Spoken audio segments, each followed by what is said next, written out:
Welcome to the worst of the best podcast. You wanted the best. Well, they didn't freaking make it. So here's what you get. From Canada, Ryan and Jason.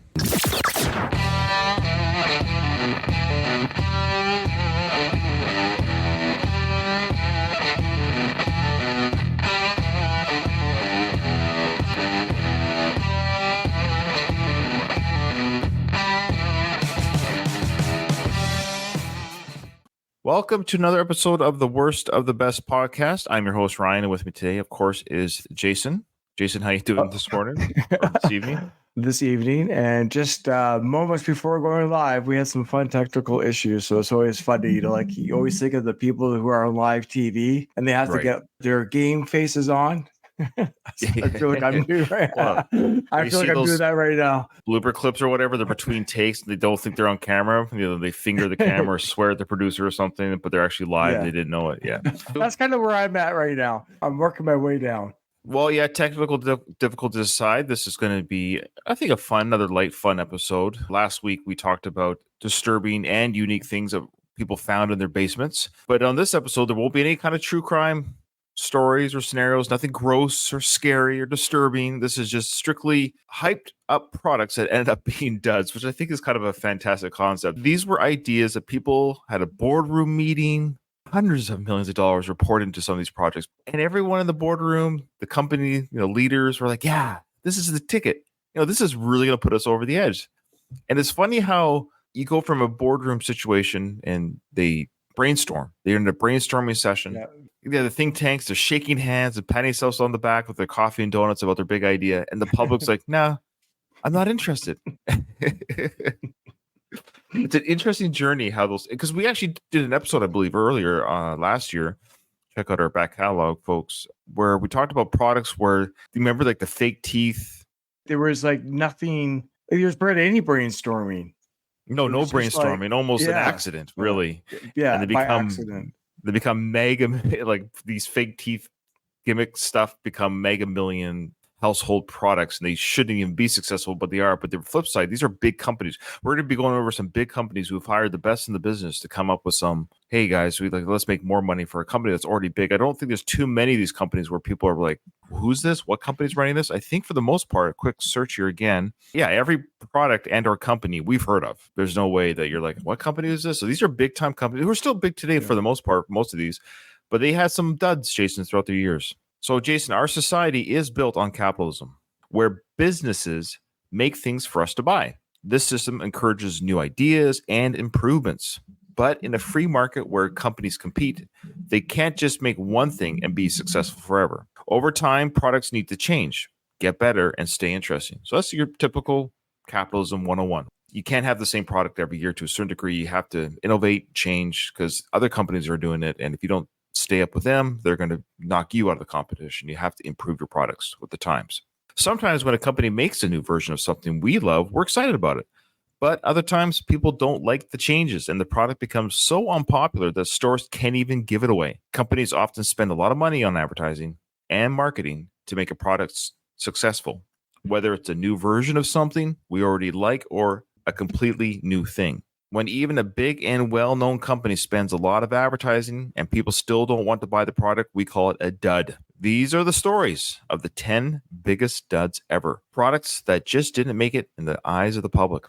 Okay, Jason, we have coming in at number 10. Now, I know you remember this product. You were, I do. If my math is correct, I was about 17 when this came out. You were about 19. Crystal Pepsi. What do you personally remember about Crystal Pepsi? Just that it was clear. It was Pepsi that was clear. I mean, I remember seeing commercials about it. I can't really remember specific commercials. Obviously, there was a lot of, hype around it, commercials promoting it. Do you remember the commercial? Well, I'm sure there was a few. I just remember seeing commercials about it. It was Van Halen's Right Now would play the commercial. Oh, no, I don't remember that. I just remember seeing it, heavily on TV. It's funny that you forgot that. When these commercials were hitting the screens in 1992, Pepsi spent a lot of money. Like we said, they spent a lot of money on getting this product out there. They used Van Halen's incredible song Right Now. I'll play a few seconds of it so it doesn't get a copyright claim on our YouTube. I'll stop after a few seconds, but we all know the piano chord. So what happens is they played Right Now. That was it. They played segments of the song Right Now by Van Halen. Great song. I'll read you their slogan throughout the commercial. They have all these different images of the Pepsi and the guy skydiving and a gal drinking the Pepsi. This is gives you an idea here of what they would say during the commercial, the writing in the background of the music. So that was how this worked. So right there, it says, right now, somebody's trying Crystal Pepsi. So it shows a woman drinking the Crystal Pepsi. And yes, for our audio listeners. I remember this. Okay, good. Right there, right now, somebody's trying Crystal. Yes. Yeah. And they took this slogan or this idea of the words with the right now, somebody blank, blank, blank, blank from Van Halen's music video that did that. Right now, there's children starving in Africa. Right now, there's a mother who forgot their kid at school or whatever it was. Like all these stats in the 90s, wherever they got these stats from. They took that exact same, basically borrowed Van Halen's Right Now video and made it into a Pepsi commercial. So right now, somebody's trying Crystal Pepsi. So a woman's drinking out of it. And it says, right now, startling flavors strikes. You know, she's had the sip. Startling flavor strikes. Right now, this taste never happened before. Okay, so that's the next slogan. So now it's telling the audience it's a new taste from Pepsi. Right now is different. They're letting the audience know this is a different taste than your Pepsi Cola. It's called Crystal Pepsi. Right now feels lighter. And right now is more refreshing than ever. Right now, Cola has a whole new taste. So again, visually, it's clear. The taste is different. I saw another commercial with the same type of format where they mentioned too, Jason, that it didn't have caffeine. Wow. Yeah. Did you ever drink it? I don't recall if I ever drank it. I did, and I liked it, and I drank it all the time. It worked. I don't know if it was the Van Halen. I don't know if it was the Van Halen song, or because at the time it didn't have caffeine, or whatever it was. I drank Crystal Clear Pepsi quite a bit. I was probably one of their top consumers. I did drink that stuff religiously back in the day. Yeah, I was a consumer of it. I liked it. I was one of the people that liked it, but this product flop. So firstly, Jay, there were issues with how the product was marketed and branded it, but perhaps the most significant reason for its downfall was that the consumer simply didn't like the taste. So I was one of those people that liked the taste. Was it cola at all? It wasn't. It wasn't cola. It was a whole new drink. I think that's what threw people off. Basically, it's just a crystal clear drink. Looks like water. Like a 7-Up. It was a different flavor of 7-Up. It wasn't cola. Didn't have caffeine. It was just made by Pepsi. Right. And it just failed. They spent millions on advertising. It never paid off. Borrowing Right Now would have been a huge dollar amount because that was a massive song. And that was the height of Van Halen. Yeah. So there you go. Crystal Pepsi. I was a consumer of this product. I think of all these things that we're going through, and we're starting off with this one. This is the one product I remember well, remember the commercials. I was a fan of Crystal Pepsi. They did try revising the Crystal Pepsi almost as a nod to the past and hoping that people would forgive it in 2016, but it failed again. So. It's kind of like the way Metallica plays Saint Anger songs on their tour. They make fun of it, so to speak, but I think fans have actually enjoyed that album more now. But they tried with Pepsi in 2016 to come back with it, and it didn't work again. So I think we'll never see it again. Yeah, Crystal Pepsi. There you go, number 10. So would it have been better if they just didn't call it Pepsi? Because Pepsi Cola, like PepsiCo, the company Pepsi, they make other products. They make 7-Up, so they're competing with their own visually anyways. Right. So I don't know. They're kind of cannibalized themselves, I think. Yeah, it failed. Interesting. Interesting failure. Yeah. Yeah. Apple Newton. So this was in 1993 when Apple released the Newton, a series of personal digital assistants. Remember those PDAs, Ryan? Oh, yeah. Did you ever have one? I think I did. I played with one. I'm not sure what I did with it, like what I would have actually done with it, but I think I had one. I don't know. I won't play the commercial. I went on YouTube, of course. There's like a 2-minute, it's not really a commercial in the sense you'd watch on TV for 2 minutes, but it was one of those, probably something they shipped off to investors or something. I don't know who would they show this to, but it's like a 2-minute commercial of all the crazy fun things you can do with the Apple Newton. Yeah, so this is back in 93. Apple aimed to be technologically innovative with this device, but it faced early challenges, especially with its handwriting recognition software. Combined with high prices, the Newton turned out to be a major disaster. The development of the Newton started in 1987, and it finally hit the shelves in August of 1993. However, production didn't last long, ending in February 1998. Former Apple CEO John Sculley revealed that the company invested around $100 million in developing the Newton. And interestingly, the term personal digital assistant was first used in connection with this device. This product, the Newton, coined that phrase PDA, personal digital assistant. Okay. While Apple did make some profit from the Newton, other companies quickly developed their own, more affordable PDAs. This led to a decline in Newton sales, eventually causing it to be discontinued after just 5 years on the market. The Apple Newton remains a symbol of significant product failure despite its initial attempts at technological innovation. So this was pre-cell phone. This thing wasn't making phone calls. I think it could send and receive emails when you connected it. I don't know what it would have had for the 93. I don't know if there was cell. Well, I guess, was there cell service in that sense? There probably would have been some sort of archaic service maybe to this thing? Man, I think the internet just barely had started in like 91, right? 90, 91? But they had early cell phones. So I wonder if this thing could have connected to your... I'm wondering if it connected to an internet connection, like you went to your home or whatever. Could you connect it to the internet? I remember them being around. I think people just used to write notes and stuff on it or Excel spreadsheets. Here's a little bit of a news piece here, Jay, on the product. We'll listen to a little bit of this. I think it will be good. Apple Computer has a new technology designed for consumers who aren't necessarily into computers. The new technology is called Newton. It's the first product that has gone beyond computers and said, how do we put intelligence in? We're going to change our lives as much as the fax machine or the cellular telephone have in the last 10 years. The first product with Newton's digital technology is called a personal digital assistant. It's a calculator, electronic datebook, and computer with a built-in modem, but fits in the palm of your hand. You write on it like a notepad, but it turns notes into letter-perfect diagrams and memos and faxes them to boot. It can cancel a meeting with a client, even summon a map of a subway with directions. You have this very fast processor that spends an incredible amount of time trying to make these deductions and trying to do the right thing, trying to figure out where you're going next.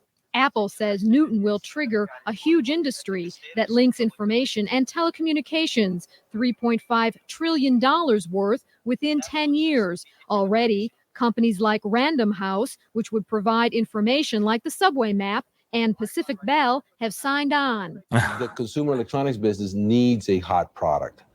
They haven't had one yet. The PC business has been more mature, and the growth rate has been declining. So there is a need to re-energize both of those markets. That's a tall order, but so far, Apple's Newton is making competitors nervous. Already, Casio and Tandy say they will collaborate on a similar product. So isn't that crazy? That was a news piece, Jason, from 1992, talking about this incredible new thing that's going to make waves. I love how the end of that news piece actually talks about how other companies are going to collaborate to form their own. We actually revealed that was the downfall of the Newton. These other companies got together and made better, cheaper versions than the Apple product, which put them out of business. None of them lasted. It quickly went from that to the cell phone. To the smartphone eventually. Smartphone. Yeah, I did have a modem, so it could connect to the internet that way. Yeah. To me, I look at that product and I'm like, still not enough. I could just make a phone call and cancel a meeting. I don't get, like, you can cancel a meeting. You can, it changes text or it has the subway map. I was like, yeah, but even back then, you just kind of would just look at the subway drawing on the subway. You know, it's funny how it wasn't quite enough. It's interesting what it could do, but it was still not enough that I need to buy this probably expensive item that's the size of a big, what do you call it, Kindle almost. Yeah, I think that's what it mostly kind of was. It was a poor Kindle. Like, I bet people read books on it. You know, you probably could do crosswords on it. I thought I saw one game thing. I think I saw a game tab, of course. Like, yeah. Funny to go back, and I never heard of that product in 93. Did you? I wasn't on top of the computer scene like that back then. Not necessarily the Newton, but I mean, I remember seeing people having them, and I remember them seeing them smaller. Those were quite big. I think you're thinking early 2000s. This is 93, so this is 31 years ago. Maybe. Interesting to get a price point on those. I couldn't find a price point, but probably not cheap. For number 8, we've got the Reynolds smokeless cigarettes. I couldn't find any commercials on this. Again, I just found some people talking about the products. In 89, R.J. Reynolds, known for cigarette brands like Newport and Camel, big company, attempted to tackle the challenges posed by anti-smoking campaigns by investing over $300 million in a new product, the smokeless cigarette. However, this endeavor turned out to be a notable flop. The concept of the smokeless cigarette was peculiar as it sounds. Unlike traditional cigarettes, this product heated tobacco without igniting it, resulting in a taste and scent that was quite different from a lit cigarette. The smokeless cigarette underwent testing in a limited number of cities in Arizona and Missouri. Unfortunately, the product faced multiple issues. Beyond offering a substandard flavor for smokers, it was challenging to light, and it failed to achieve the goal of creating a cigarette free from carcinogens. After a mere 5 months only on the market, R.J. Reynolds pulled the plug on the smokeless cigarette. The discontinuation was a direct result of consumers decisively rejecting the unconventional and ineffective product. Wow. So this was obviously the forefather of the e-cigarette. Yeah. But the idea was, if you've seen pictures of this thing, it looks just like a cigarette, but it somehow heats up the cigarette inside this little tube thing. I guess you still have to light it with a lighter. I don't get this thing. It's like trying to microwave tobacco in a tube. What do you think? Well, first of all, I mean, this is just a stepping stone to the vape. It is funny that they couldn't figure out how to do this. This technologically too difficult. And what's funny is that you're trying to technologically innovate on one of the most harmful habit-forming behaviors. Right. I just kind of roll my eyes at this whole, oh, darn, we can't sell cigarettes this way. This was a time when they're trying to eliminate a little bit of smoking in restaurants and in buildings. Right. People were still doing it then. So this is their way of maybe trying to get ahead of the curve of that to a degree. For sure. In their brainstorming, boardroom session, they're saying, hey guys, we can have all of our smokers puffing on these things, so to speak, getting their nicotine fix, getting the flavor of the cigarette, and there's nothing to blow out. There's nothing coming out of the cigarette that will be in people's faces. I was trying very hard to find a working smokeless cigarette to see somebody use it so I could see what it looks like on screen, but I couldn't find anything. I'm sure they've scrubbed the whole internet of this thing. But 5 months, 300 million. That's like 600 million today, probably anywhere from 5 to 600 million today. Just dollars. That's a lot of money. That's an epic fail. Yeah. You got the next one there, Jay. In 96, McDonald's, the fast food giant known for expanding its menu, introduced the Arch Deluxe in an attempt to attract a more sophisticated customer base. Despite spending over $150 million on marketing campaigns, the burger didn't live up to expectations and was eventually taken off the menu before the decade concluded. In the effort to appeal to a more refined demographic, McDonald's enlisted the skills of fine dining chef Andrew Salvaggio to create the Arch Deluxe. This burger featured a quarter pound of beef on a split-top sesame seed potato bun, topped with a circular piece of peppered bacon, leaf lettuce, tomato, American cheese, onions, ketchup, and Dijon sauce. Regrettably, the Arch Deluxe became the biggest failure in McDonald's marketing history. Issues with the advertising firm, a disinterested target audience, and a lack of support from franchisees contributed to its downfall. Despite early projections anticipating it to bring in $1 billion for McDonald's, the Arch Deluxe fell far short of this mark. In 2018, the company attempted to revive the concept with the Arch Burger, a similar sandwich with a similar result, marking it as one of McDonald's most significant failures. Do you remember the Arch Deluxe? Yes, I think I do. I thought it was good. I do too. Well, you were part of that demographic they were hoping for. I was so sophisticated. I got it. I understood. Hey, McDonald's, I'm such a sophisticated picky ear. I get what we're doing here. I'm on board. Yeah, it's an odd approach because you have the restaurant basically saying, look, we know we're a fast food joint. The kids come in, scream and yell, birthday parties, construction workers grabbing the burger on their lunch break. We get it. Well, they wanted to make a burger, Jason, that was kind of like what you'd buy at a family restaurant. Like, I don't know. Yeah, like sit down. Yeah. TGIF or, Applebee's. That kind of like a little bit of a higher end burger with fries. And they say sophisticated, but the idea that you're not just going there for a cheeseburger and a hamburger and nuggets. You're getting the Arch Deluxe. And the commercial I pulled up on this, I'm not going to show it just because the whole thing it's nonverbal, but it shows two kids and it shows a boy and a girl kind of like on a date. I guess they're like 10, 12 years old. The boy, because he takes everything out of the Arch Deluxe and turns it into just a normal hamburger that kids enjoy. But the girl likes the Arch Deluxe. So the idea is that the girl is more mature and refined than this little boy. So that's why the Arch Deluxe is for the mature audience, for the let's go have a date at McDonald's, but we'll order the Arch Deluxe because that's a proper burger. Instead of going to the steakhouse, we're going to go to get the Arch Deluxe. That's right. They didn't go to the Keg for their burger. They went to McDonald's. I mean, how sophisticated do they think their market will is there really a distinction between the Arch Deluxe and a quarter pounder with cheese or something? Like, I think the bun was different. That's what they're saying. There was like that slice on the top to give it a different look. I don't know why it failed. People just didn't order it. But I do get McDonald's when they go like, oh, we're going to offer apple slices instead of French fries, or we're going to, you can have a side of salad. Remember those salads? I don't know if they still sell that. I haven't gone to McDonald's in years. Oh, yeah. They don't have, I don't remember those salads. And then remember they even did pizza for a while. And then like the McRibs. Who's McDonald's really trying to fool? You're not a health restaurant. No one's going to, hey, I'm going to McDonald's because they have the salad or because they offer apple slices to my children. Like we're all faking ourselves out. Just stick with your burger fries.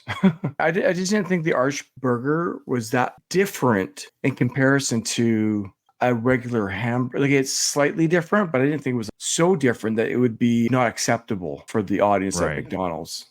So here is the Arch Deluxe. I got a picture of it here for our YouTube watchers, but I'll describe it for our listeners. This is the idea. Yeah, the hickory smoked bacon. That's what I remember the most. So there's the bun. It has 3 slices on the top to give it that look of a different, it looks like, I think it was a potato flour. So it was a bigger bun, softer bun. So the idea here, soft, buttery home style bun, a new secret sauce for grown-ups, sweet Spanish onions, fresh, crisp iceberg lettuce, juicy, ripe, delicious tomato, hickory smoked bacon, classic American cheese, and then sweet, extra fancy tomato ketchup, and a juicy quarter pounder. There you go. But it's really not that different than any other hamburger that they sell. So that's what I'm getting at. It's not really that different. It seems odd that it would not be accepted. They spend a lot of money for people saying, no, that's just way too fancy for my taste buds. I can't accept that, and I won't buy it. It's a weird one. I think I found an actual picture. Here's the picture here. So there it is, made. But how different does that actually look than any other burger? Well, if you look at this picture, it does look a little bit different than your common cheeseburger or even the Big Mac. This is a professional picture, of course, for the product. But it looks a little bit like the burger you'd find at Applebee's, the keg type thing. That's their whole point was look at this burger. What we're talking about. I think for me, it's the bun. Looks a little bit fancier. And it's the hickory bacon. The bacon was, if I remember eating this, the bacon was good. It had that little pepperiness to it. So, yeah, that's funny. Yeah, I'd eat it today. Sure, why not? Another food item, Jay. This is the Cosmopolitan yogurt. You remember this yogurt, Jay? Do you remember buying this yogurt? No, I don't. No, I don't. So in 1999, the renowned Cosmopolitan magazine, a staple in fashion and family publication since the 1880s, took an unexpected detour into the yogurt industry. Remember when yogurt was considered a healthy snack? The idea that yogurt is a healthy alternative snack. Just grab a little quart of yogurt, a little cup, and you eat that yogurt and it takes care of your hunger. It still is. There's a ton of yogurt at stores. It's just candy. It actually isn't healthy. It's just full of sugar and dye. Weird how people think yogurt's healthy. Unless you get the literal plain yogurt with nothing on it. With nothing in it. The highest fat content you can have from the animal. Yeah. This venture, however, turned out to be a brief and unsuccessful foray. During the late 90s and early 2000s, the yogurt market was already saturated for reasons unknown. Cosmopolitan decided to introduce its own yogurt line. So a very successful magazine decides, let's dip our toe into the yogurt industry. And this lasted 18 months. One significant hurdle was the high price point, with each cup costing over $1. $19.99, $1 for each little, probably, those self-serving little cups. Yeah, yes. So they were selling the name brand, right? This is a Cosmopolitan yogurt because our models are thin on our magazines. You too will be thin when you eat our yogurt. So the attempt was to combine the realms of sex appeal and dairy consumption. Was a bold move, but it didn't resonate well with Cosmopolitan's readership. The brand extension strategy employed, known as piggyback marketing, again, they're using their name brand for a different product, became the sole marketing effort for the product and contributed to its underwhelming launch. The lack of a strong connection to the Cosmo brand and its other products, coupled with the overpriced nature of the yogurt in a market already filled with options, led to the venture being labeled as one of Cosmopolitan's most epic failures. The yogurt's demise highlighted the challenges of entering a competitive market without a clear connection to the brand's core identity. Why did Cosmo even bother, Jason? I'm so confused. I'm confused. Of all the things that Cosmopolitan can participate in with their name brand, yogurt. Like when you think of Cosmo, are you thinking yogurt? I don't even thinking food. I'm thinking makeup, purse, lip balm, perfume. I'm not thinking food products, and I'm not thinking yogurt. And yogurt is a completely saturated There's just so many product. It's options. so many options. Like if you sell a quart of milk, you're selling yogurt. It's just everywhere. And they all do the same thing. It's just like we talked about sugar. It's sugar with fake flavor for the most part. I find that a complete misstep. Do you know if Cosmo does any other type of product line Let's other see. than their magazine? I would recommend, if I was in the Cosmopolitan brainstorming team and we had this magazine, I'd recommend let's do clothing line probably or makeup. Yeah, that's what comes to my mind. Clothing, makeup, perfume. Maybe if you want to get into the food, I would do like a supplements, like vitamins, like a multivitamin or, something for skincare. Food line just does not resonate with me at all. That's a weird one. I did a quick Google search. I couldn't find any Cosmopolitan yogurt commercials, but I found this channel. This video only has 38 views in the last year, but I don't know. It looks like these three gals might be making fun of the very thing we're talking about, making a little skit about it. So let's give them a quick plug. This is from Ellen Everett's YouTube channel.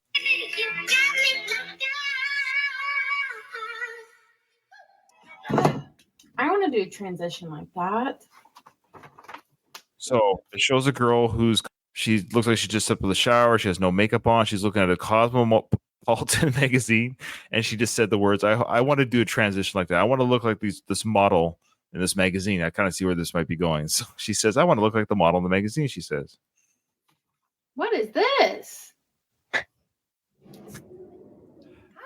So an ad fell in the magazine. This is pretty good. I don't know why it's looking. This is good. The girl saw an ad fall out of the magazine of Cosmo showing the yogurt, and then these two girls come out of the closet holding a Cosmo yogurt in their hand. They say hi. We're the Cosmo Fairies. Our Cosmopolitan yogurt includes all natural ingredients, special skin vitamins, immediate results, and glowing and beautiful skin. We're here to help with your transition. I don't think the yogurt contains any of that stuff, but they're saying when you have a cup of yogurt, this is what's going to happen to you. So now she's being done up and made up by the girls. Makeover in the chair.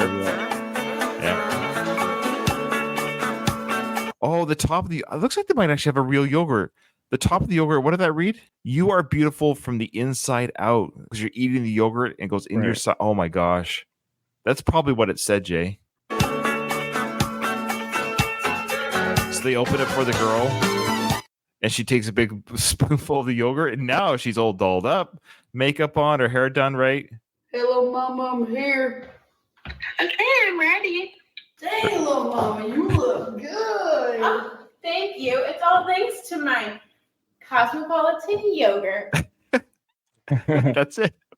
So her date picks her up and says, man, you look good. It was a girl playing a guy. That was funny. And yeah, that's funny. Good for those girls. Good for them to do that. That's great. I'll give them a little bit of a shout out that we featured them on our episode, because I thought it was a well done skit. They're actually playing out exactly what we're talking about. I don't know what these board members were thinking when they presented this yogurt to their readers. Yeah, of all the products that you could market to your readership that would make them feel like that would somehow improve their life or their looks or their health, there's a billion of other things that you can do. That is just not something that screams at me that people would connect yogurt that strongly with.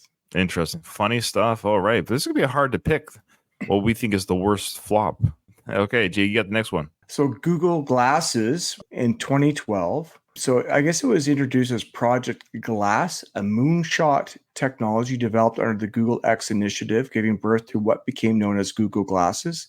However, despite its potential, this ambitious project ended up as one of Google's notable failures.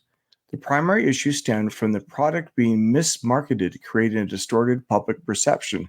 Originally intended as a futuristic prototype, the launch generated significant hype accompanied by a high price tag. Unfortunately, Google Glasses failed to live up to the expectations set by this pre-launch excitement. Google invested hundreds of millions of dollars in the research, development, and marketing of the product. However, they neglected to allocate sufficient resources to explain the functionality and purpose of the Google Glasses. The product lacked intuitiveness and failed to deliver what consumers believed they were promised. Within a short span of 3 years, Google discontinued the product, citing marketing missteps as a significant factor in its failure. There was no proper product launch, explanation, or mainstream advertising, making it challenging for consumers to understand and purchase the glasses. Despite its potential, Google Glasses turned into an epic fail due to a combination of mismarketing and inadequate consumer communication. Yeah, I agree because I'm actually confused to this day what they do. Me too. I don't know what they do. I mean, with all our smartphones and stuff, you can now just put your camera up to any product and it will tell you what it is. Oh, what's this? I'm looking at a sign in Chinese. It would, translate it for me. Right. That's what the glasses kind of were supposed to do, I think. I don't know. That could be a very good option. Yes, I'm looking at a foreign language and I have it automatically set that every time I see language, I want the glasses to translate it for me. Sure. I don't even know if it could do that, Jay. I don't know if it could look at a foreign language. Yeah, I have no idea. What does it do, Ryan? I only have one thing that came to my mind when I heard of Google Glasses. Taking photos of girls when you're walking around. I hate to say it, but that, to me, I'm thinking creeps would love this thing because they could just walk around in an amusement park or at the beach and, I'm just going for a walk. Well, and everywhere they look, they could just take videos and snippets of. But you see what Facebook just came out with? No. They have Ray-Bans with a camera in it. So you can drive around. I'm driving with my Ray-Bans on, and you can live stream what you're viewing onto your social media. That seems like a more thought out product. I mean, I don't know what I would use. I don't know if I would ever use something like that. I don't know the full range of, it's kind of like the PDA. They have this kind of idea, but they don't know how to really implement it into everyday life. Mm-hmm. I'm going to spend $800 on glasses that kind of do what exactly? It's innovative. Is it innovative enough? I don't want to wear those things all day. I don't want them on my face. I don't wear glasses. I only wear them for driving. So I do wear them. But just the idea that I'm carrying around a cell phone on my face. I think for me, the biggest advantages would be translation. Sure. If you were to go to a foreign land, so if you had this eyewear with an earpiece in your ear that could translate audio and visual for you in a foreign land, that'd be pretty cool. Like we do in Star Trek almost. And we're getting there, I think, to a large degree. But other than that, I don't know. How do you type? How do you ask for to search for things? Do you say Google Glasses, search for? Yeah, I'm trying to see even online. That was a horrible look too. At least the Ray-Bans that are out now, it's a way better. I wouldn't want to be the guy that wears them. I just feel like if I'm the guy wearing them, it's obvious that I have it's obvious that I have a camera or something on my. I'm looking around. To me, it feels creepy. I think that's what it is. You're the guy walking around with a camera on your eyes, looking at everybody. Am I on camera? Are you recording me right now, sir? Where do you wear this? Yeah. I mean, that happens anyway, right? Everything's recorded. Well, it'd be like me walking around with my camera like this, pointed at everybody. Like, are you? It's kind of weird. It is weird. That's why it didn't work. I don't really see what the purpose of it would be at the end of the day. Like, what? That's what I mean. Is translation? Sure. Translation. That's what I'm going for. I think that's the easiest way to. Or Google Lens. Like, I'm looking at a statue, but I don't know what the statue is. Sure. Google Glasses. Google Glasses. Tell me the history of the statue. Yeah. And then you get it read up on your little small screen on your, come on. Oh, that's irritating. That's what your phone's for. But having that right up on your glass, is that easy to read or is that irritating to read? The text that close to your eyeball? I don't know. Remember the beginning of Terminator 2 when he walks in the bar and he's looking for clothes that fit him? That's your Google. Terminator 2 had Google Glasses. Yeah. Okay. Number 4, Jay, we've got the mobile ESPN. Oh my gosh. This is embarrassing. So Mobile wanted to enter the cell phone market. The cell phone market, smartphone market was really starting to boom in 2006, 18 years ago. ESPN embarked on an ambitious venture with the introduction of ESPN Mobile, a short-lived mobile virtual network operator. The concept was to exclusively sell phones offering ESPN content and video, leasing network access from Verizon Wireless. However, despite ESPN's grand plans, this project turned out to be a major failure. At launch, ESPN had only one phone to offer, an overpriced Sanyo device. The market's response was underwhelming. And despite ESPN pouring $150 million into the project, including a reported $30 million on a Super Bowl ad, the product failed to gain traction. The project fell significantly short, reaching only 6% of its sales projection. Oof. So somebody bought it though. That's what I love is there was still somebody who bought it because keep in mind this was sort of early smartphone and apps, right? But basically what ESPN was doing, they're saying buy our phone and you'll have ESPN, all the ESPN content that we can Google right now, Jason, on our smartphones. Yes, would be exclusive to the mobile. It was a streaming. It was an service. app phone. Yeah, it was built-in streaming service specifically for ESPN content. It'd be like buying a Facebook phone, but the only thing you had on the phone was Facebook. Right. And you made phone calls here. Or a Netflix. Or Netflix phone. That's right. Right. You're buying the Paramount Plus phone.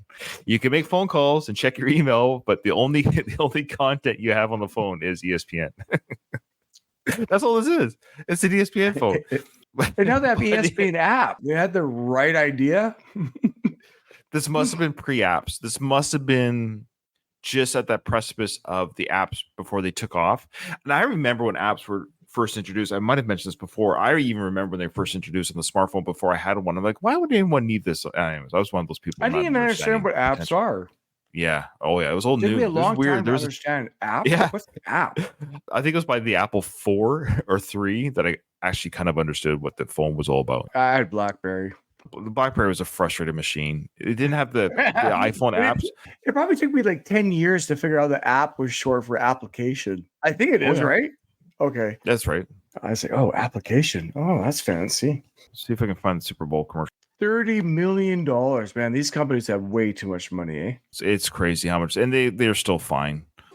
Holding the Sanyo cell phone. All the sports is happening around him as he's looking at his phone. All this sports is happening around him as he's walking down the street. Skateboarding, basketball, football, tennis, baseball. All these different sports are happening as he's looking down at his phone. The idea, no matter where he is in the world, Jason, sports is all around him, following him wherever he goes. You got NASCAR. Consuming sports. Like, it's so important to him. This is, and it's like a little flip phone that probably has it's probably phone. A 2.5-inch screen, 480p resolution. Pixels. Right now, we always seen is him holding the phone. We don't even see what the screen looks like. It says, "Welcome to Sports Heaven." Okay, now it's showing you. There it is. There's the screen there, Jay. So it is colorized. Yeah. Oh, you can buy it at Best Buy. Best Buy, yeah. There you go. So color screen, but you're right. It's a very small. Was it 2.5? Like I said, 3 inches, maybe. Yeah, it's that whatever that flip phone size was. But and they sell service for videos and stuff back then was so expensive. Yeah, if you weren't on Wi-Fi, I mean, did they even have Wi? I actually remember going to the phone and they're like, "Do you want this?" Like there was like 2 phones, one without Wi-Fi or one with Wi-Fi. Yeah, because Wi-Fi wasn't even that ubiquitous yet. You know, not everybody has Wi-Fi. Not everywhere you go has Wi-Fi. It's just like, is there any point of having Wi-Fi when all you're going to use your phone for is phoning and text messaging? So that was a conundrum. Get the one with Wi-Fi or without Wi-Fi. The idea is it's a streaming device for one company on that phone, whereas now every phone has every streaming option available. They had the right idea, but like you said, you're basically buying a cell phone. It's an app. You're buying the cell phone app, a singular app. All right, Jay, you got the next one. This one kills me. I couldn't find a commercial for this. I don't even know if a commercial's made because this was in '74. But go ahead and talk about this one. In a surprising move in 1974, Gerber Foods, known for its baby food innovation since 1927, decided to shake up the industry with a unique concept: baby food for adults. Enter Gerber Singles, small jars featuring flavors like beef burgundy, Mediterranean vegetables, and blueberry delight. However, this venture turned out to be one of the strangest and most significant failures in the food industry. The idea seemed logical, especially considering Gerber's long-standing success in the baby food market. The 1970s, with its lower birth and marriage rates, appeared to be the perfect time for Gerber to transition into adult food. The marketing team envisioned a market of 40 million singles, potentially representing around $205 million in profits. However, the reality was quite different. Eating dinner from a small glass jar, even for those dining alone, proved to be unappealing. Despite the logical reasoning and market analysis, Gerber Singles failed to resonate with consumers. The product, aiming to cater to adult demographic, ended up as an epic fail. You've had babies. I've had babies. We both had baby children, and we fed them baby food from jars. I know I did. Sure. And I've tasted a couple just because of whatever. It basically, as you would imagine, folks, if you don't have a baby or what baby food is, it's just pureed food. Yeah. It's just pureed carrot, pureed peas, whatever. That's right. And it tastes fine. The texture is just what's weird about it. I think there was even a couple that were decent. Basically what happened was they're like, hey, adults can enjoy this too. I don't know how you get full on that though. Could you imagine buying it? Yes, I am single and I'm buying Gerber singles. All right, I got a little clip here of a guy who oh boy. These are a jar with a steak in it. I think it's pureed food in a jar for adults. It's probably just a larger jar. Okay. Hey, did you know that in 1974, Gerber's came up with a new product line targeting college students and young people who had just left home for the first time? It was food that they called singles. And they came in single servings of ready-to-eat entrees and desserts. The idea didn't catch on very well, though. Apparently, young people didn't enjoy the thought of eating baby food. Come on. And that's why brand strategy, it matters. It's a commercial for his company called Brand Strategy, but the idea, he was just kind of mocking what we're talking about, how, yeah, guess you didn't have to microwave it. You can just pull it out and ready to go because it's on the shelf, right? You didn't have to put baby food in the fridge. If it's on the shelf until you opened it. Gerber's singles for adults. All right. 1974. My last one, Jay, is the Ford Edsel. 57 Ford Motors, the pioneer in car manufacturing and creator of classic automobiles, introduced the Edsel, a venture that would go down in history as one of the most infamous marketing failures. Even today, the name Edsel is synonymous with a major flop.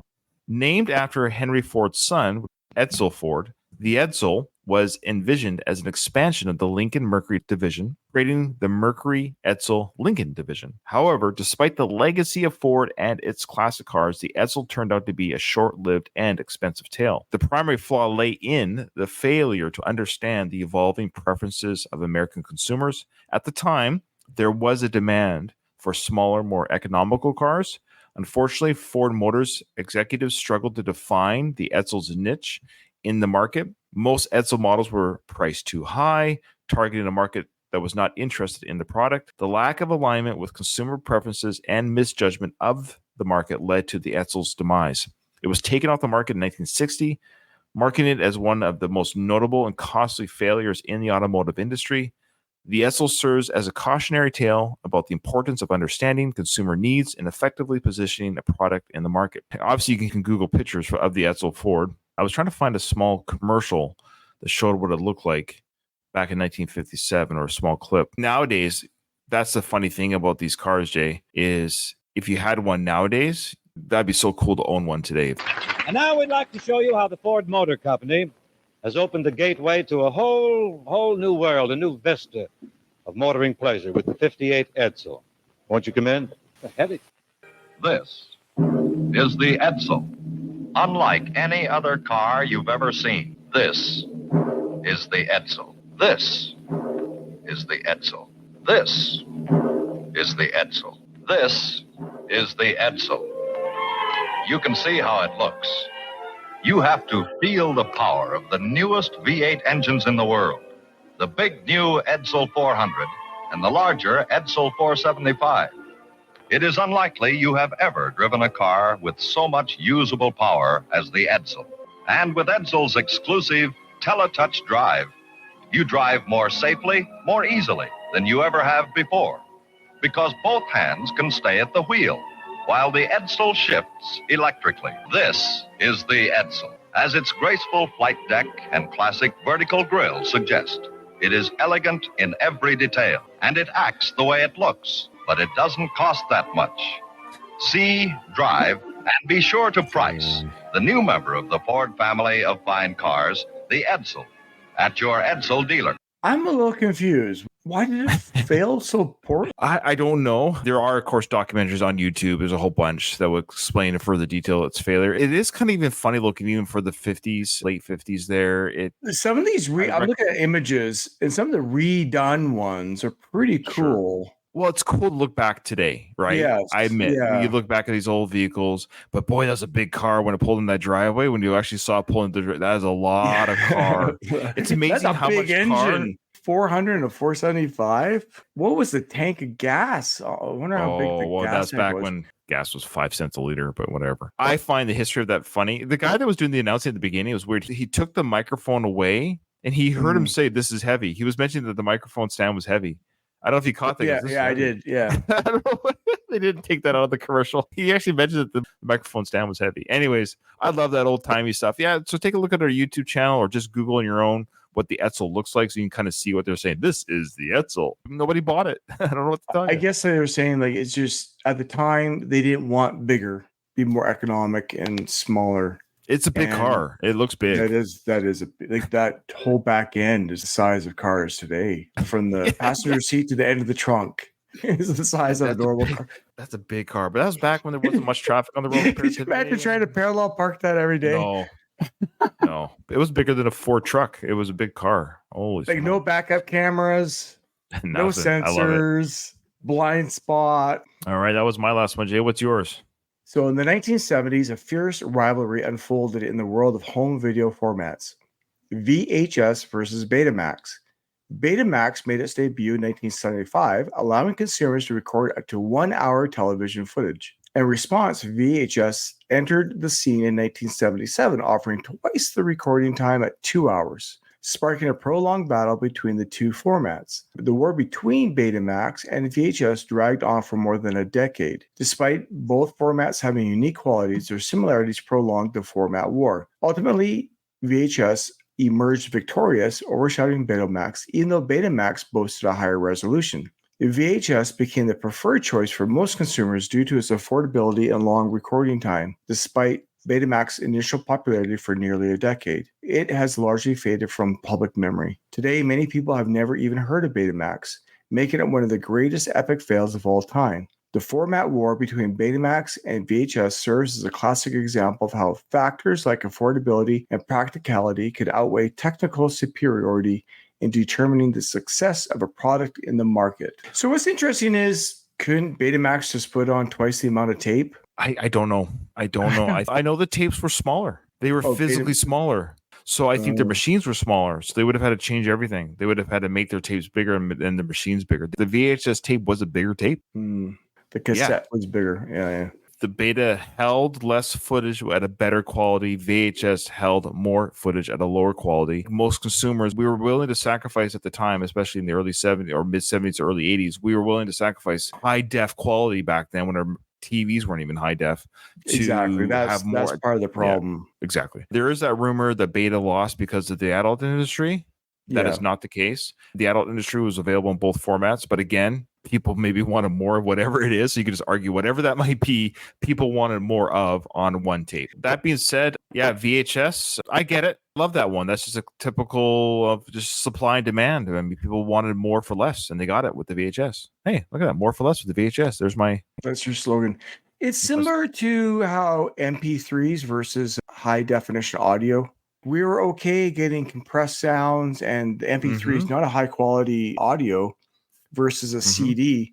Listen to a CD and your MP3 on a good CD stereo system with a proper stereo amplifier versus an MP3, the same volume. There is a difference in a high def audio. Funny you're talking about this because I just found this today. This is my old Sony high definition audio. It's actually a Walkman, and I charged it.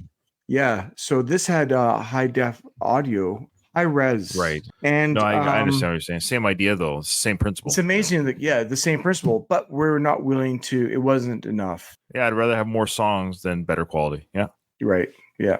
Yeah, what a fun list. So I guess for the criteria, I mean, these are all the best examples of the worst duds. Yeah, these are the best examples of hype products that became big duds. For me, the worst pick would be, which thing would I want to own the least? I think I'm going to go with that. So it's kind of a cop-out, I know, because I don't smoke.